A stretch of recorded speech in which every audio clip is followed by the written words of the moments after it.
From 900 to 1200, the vast majority of manuscripts, illuminated and otherwise, were the work of monastics. Every house of any note had its room set apart for writing. The larger monasteries sometimes utilized the cloisters of the churches themselves, in recesses of which they had desks or tables placed for the copyist.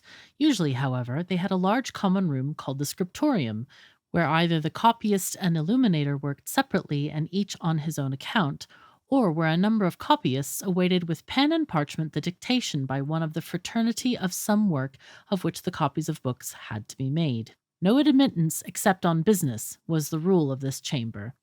There, under the direction of the Amarius, the expert writers did their work. Sometimes a single monk executed the book from first to last by himself. He prepared the vellum, ruled it with the fine middle point, copied the text, painted the illuminations, put on the gilding, and even added the binding. Generally, however, the labor was divided. One monk scraped and polished the parchment, another ruled it, another wrote the text, leaving spaces for initials and miniatures. Another put in the initials and did the gilding and flourishing with borders, etc., and another painted the miniatures. This in the monasteries was done in the case of large and important manuscripts, and afterwards, when illuminating became a lay craft, subdivision of labor was the common practice. Binding was done in a special apartment, and by one specially skilled therein.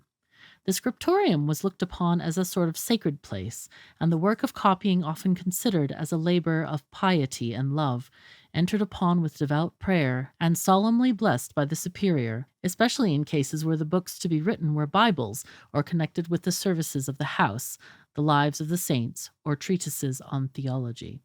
Very frivolous or absurd, indeed, are sometimes the inducements to copyists to do gratuitous work of this kind, such as that every letter transcribed paid for one sin of the copyist, and it is said that a certain monk, a heavy sinner, only owed his salvation to the fact that the number of letters in a Bible which he copied exceeded by a single unit the sum of his total sins.